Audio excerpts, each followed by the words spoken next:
Good morning everybody.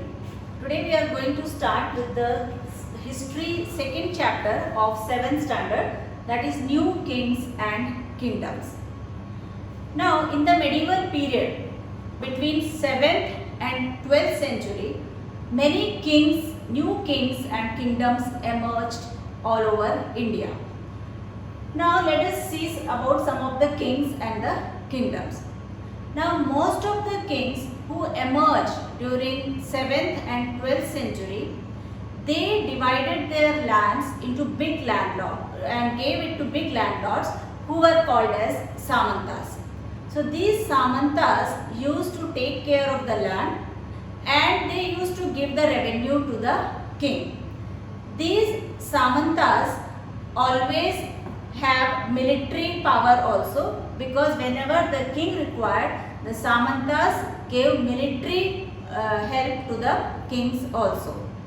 Now these Samantas were big landlords and they had lot of power, they have wealth, land. So and the king always wanted to keep a cordial relation with Samantas, because it is the Samanta who gave them the military help. The Samantas had a direct contact with the local people, because the local people gave taxes to the Samantas, and so Samantas always kept a cordial relation with the local people. Since the king had no direct contact with the local people, he wanted to maintain a good reputation with the local people with the help of Samantas. So he always used to please the Samantas. Some of the Samantas gave 50% of the tax collected to the king and 50% was kept by the Samantas. This was used to pay salary to the military which the Samanta was maintaining. Now some of the Samantas in later years became very powerful and they acquired a new title for themselves, that is called as Mahasamantas.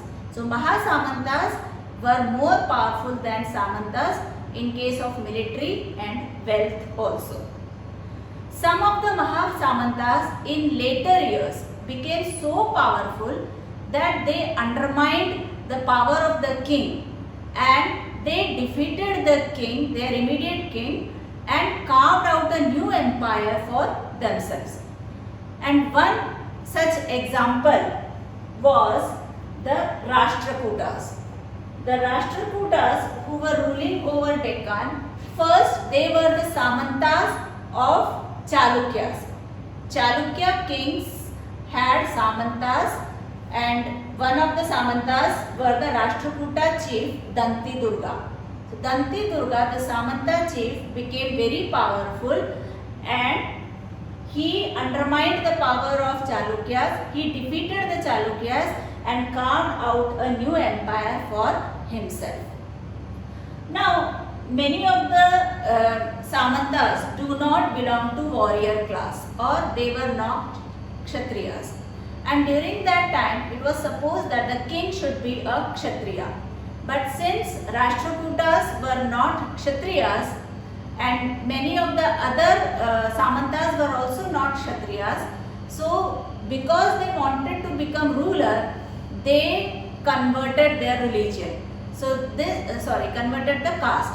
So to become Kshatriya, they performed a ritual called Hiranyagarbha. This is a ritual which is supposed to convert them into Kshatriya clan. So this Hiranyagarbha was performed by Brahmanas, and Danti Durga also performed Hiranyagarbha and converted himself into Kshatriya clan. Now there were many other subcastes also, and there were many people who were not Kshatriyas and wanted to become Kshatriyas. One such example was Gurjara Pratihara ruler. The Gurjara Pratihara Harichandra was a Gurjara Pratihara ruler who was basically a Brahmana. But because he was having arms, knowledge of arms, he could carve out a new empire for himself. So Gurjara Pratihara's Harichandra became a ruler. Similarly, there was a place called Kadamba in Karnataka, and there was a ruler called Mayur Sharman.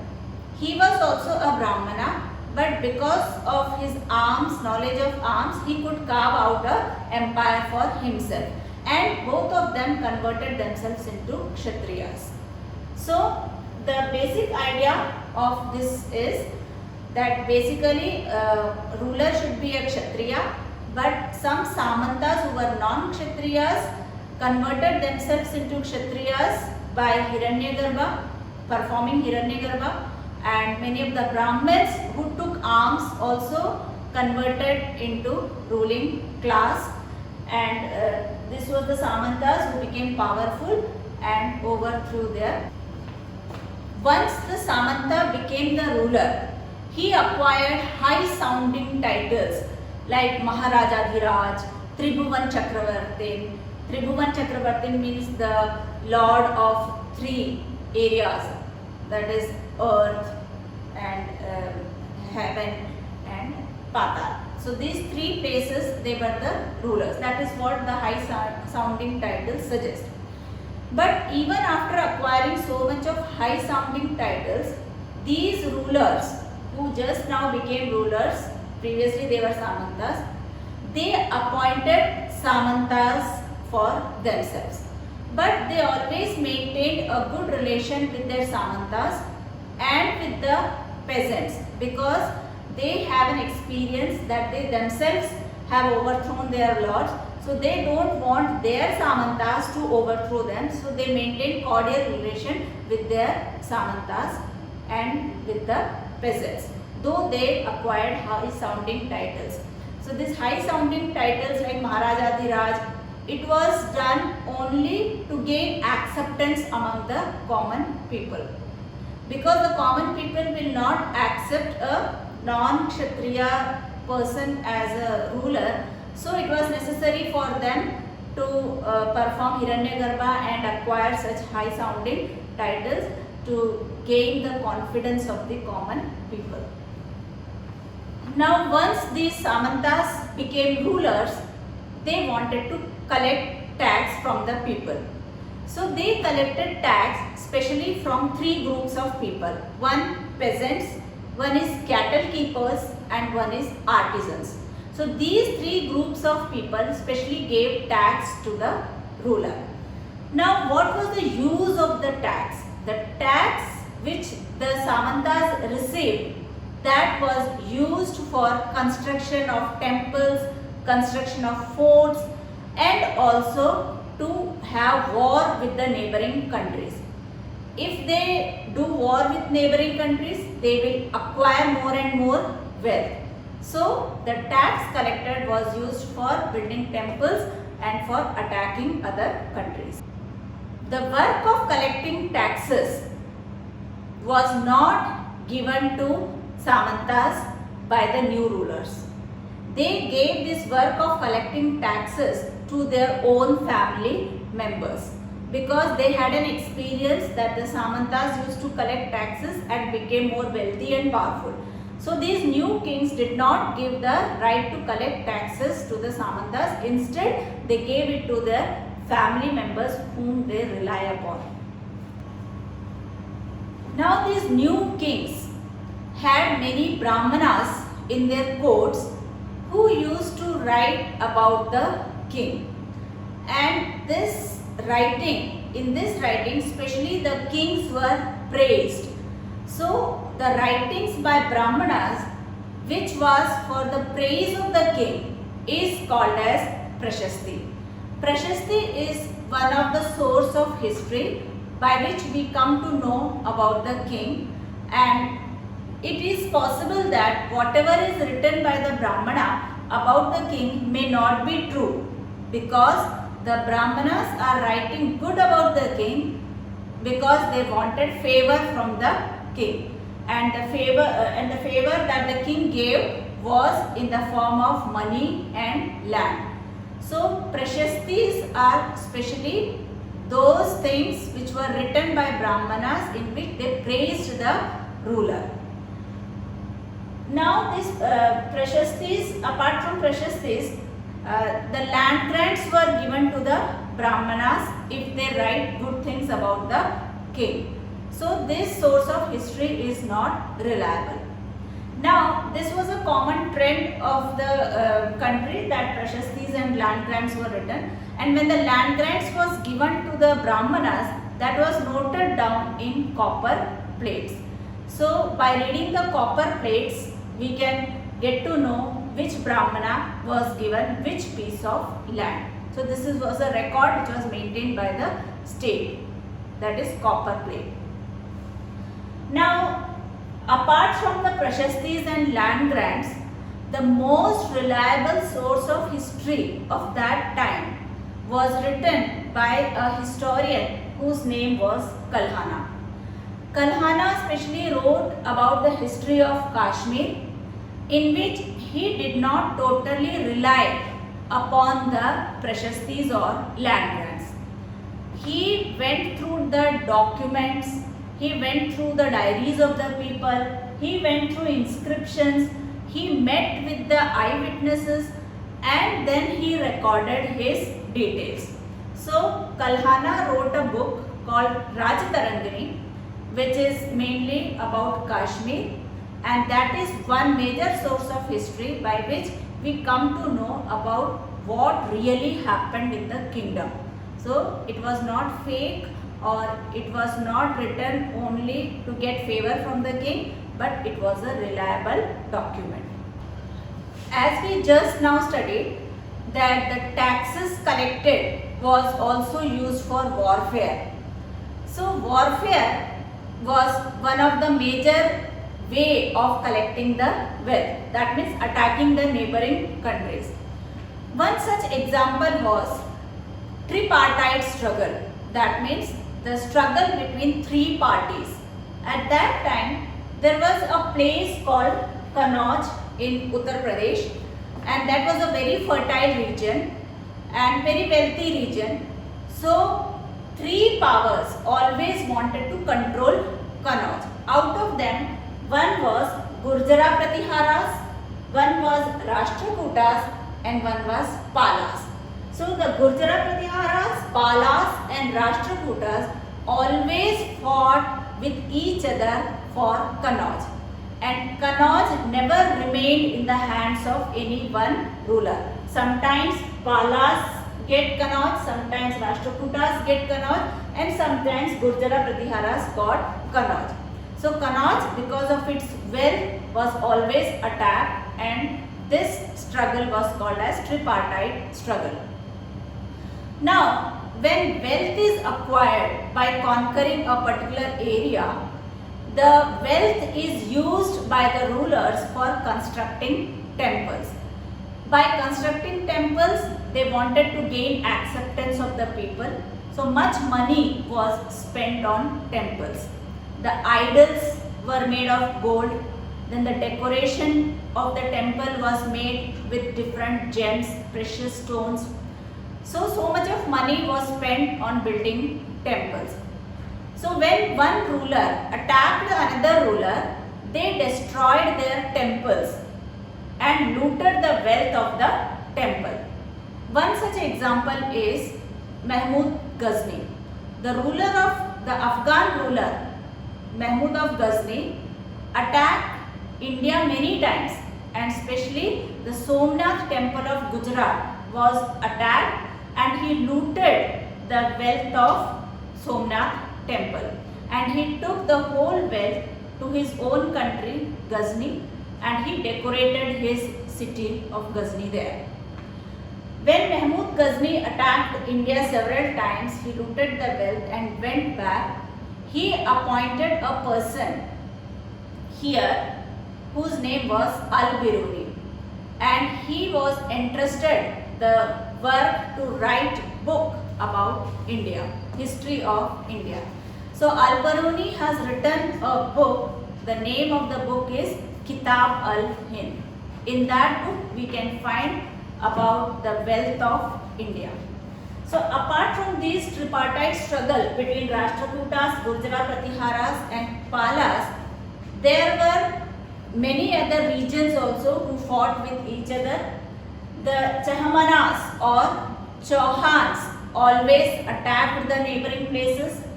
The Gahadwalas of Uttar Pradesh always attacked the nearby areas, and the Chalukyas also were constantly involved in the wars. The Chahamanas or the Chauhans, the most important ruler of Chauhan was Prithviraj III, and Muhammad Gauri, who came from a place called Gaur. When he attacked India, Prithviraj Chauhan defeated Gauri in few battles, and later on Prithviraj was killed by Muhammad Gauri. So these are different instances of warfare for wealth. Now let us come to the next topic of this chapter, that is a closer look, Cholas. In South India, there was a kingdom called Pallava kingdom, and the Pallava kingdom ruled near the Kaveri area. So Kaveri river, and near this Kaveri river there was a place where a royal family was ruling, and the name of that family was Muttarayar. So the Muttarayar family, royal family, was ruling over the Kaveri delta under the Pallavas. And nearby there was another small place called Cholas, and Vijayalaya was one of the ruler of the Chola kingdom.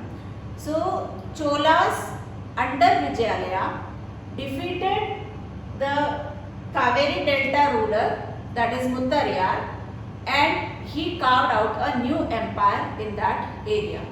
So Cholas captured Muttarayar, or Vijayalaya captured Muttarayar and started ruling over the Kaveri delta. Slowly the Cholas expanded their empire and they became more and more powerful. Slowly they defeated the whole Pallava kingdom. Then they defeated the nearby Pandyas also and gained control over most of South India. After Vijayalaya, the next important ruler of this Chola empire was Rajaraja. Rajaraja I captured many parts of South India, and he became one of the great ruler of Chola empire. After Rajaraja, his son Rajendra I became the ruler, and he not only captured many parts of India, but he expanded his empire to Sri Lanka and Southeast Asia also. So the three important rulers of Chola kingdom were Vijayalaya, who was the founder of Chola kingdom, then Rajaraja I, and then Rajendra I. So Cholas carved out their empire by defeating Muttarayars, and Muttarayars were a small chief under the Pallavas. When the Cholas defeated the Muttarayars and captured the Kaveri river delta, they formed a temple of goddess Nishumbasudini, and they expanded the town and named it as Tanjavur. So Tanjavur became a very prosperous town under the Cholas. Rajaraja I and Rajendra I were two important rulers of Chola kingdom who built many temples. Out of that, worth mentioning is one Gangaikonda Cholapuram and one is Tanjavur temple. Now when these temples are constructed, then lot of workers are required. Once the temple construction is over, the priests have to live near the temple.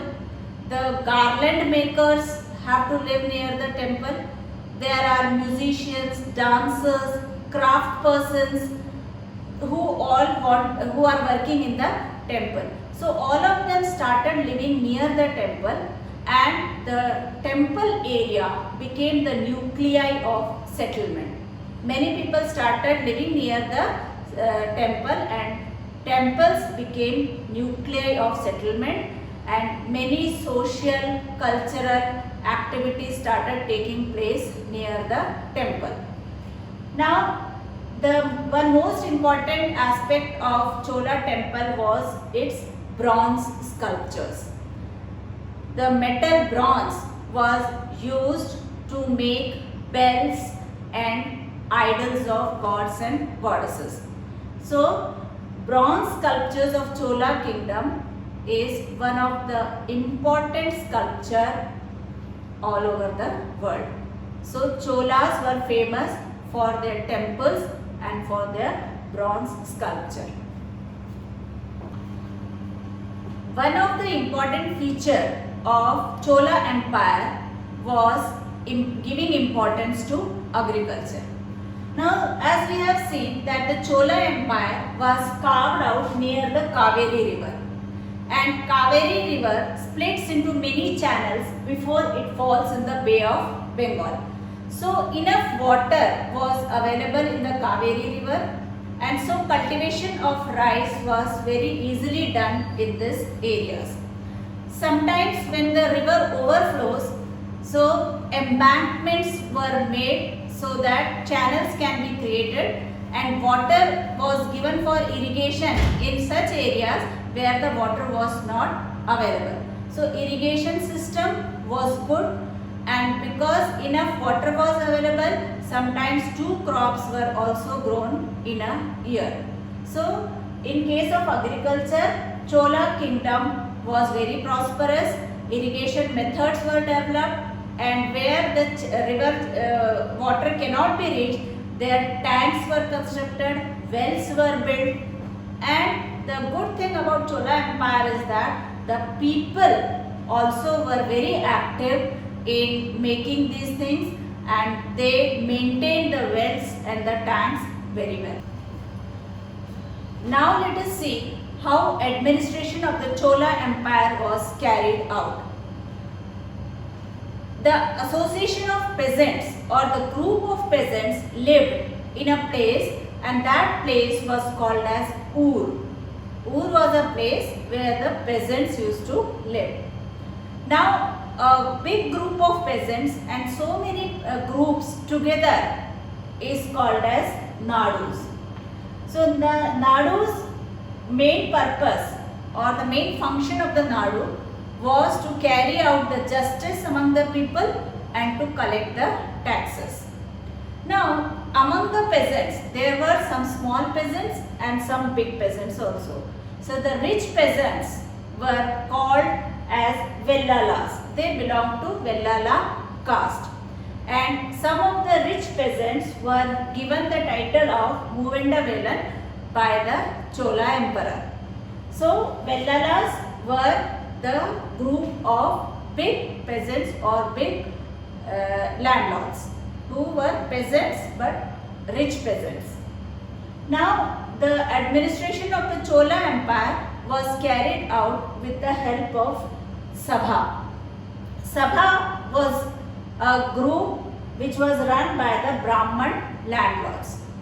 Now, the functioning of the Sabha was very transparent, and all the decisions taken by the Sabha was recorded in the temple walls, and this becomes inscription. So one of the inscription which was found in the Chola area was Uttarmerur inscription. In the Uttarmerur inscription of Tamil Nadu, it is clearly mentioned that how a Sabha was organized and what was the function of the Sabha. From that inscription, the historians get to know that during that time, the Sabha was organized in such a way that any person can become a member of Sabha, but for that, the names of the eligible candidates were written in palm leaf and it was put in a pot. And any one boy from that village will pick up the names, and the name of whosoever comes, that person will become the member of the Sabha. So the membership of Sabha was very transparent. So the Sabha was one of the way by which administration was carried out. And apart from Sabha, that is village administration, in towns also administration was run by the merchants and traders. So the group of traders was called as Nagaram, and Nagaram was the administrative body in town, and Sabha was the administrative body of village. To become a member of Sabha, there were some qualifications required. So, to become a member of Sabha, a person should be owner of land from which tax is collected or land revenue is collected. Second, the person who want to become the member of Sabha should have his own home. He should be between 30 and 35 and 70 years of age.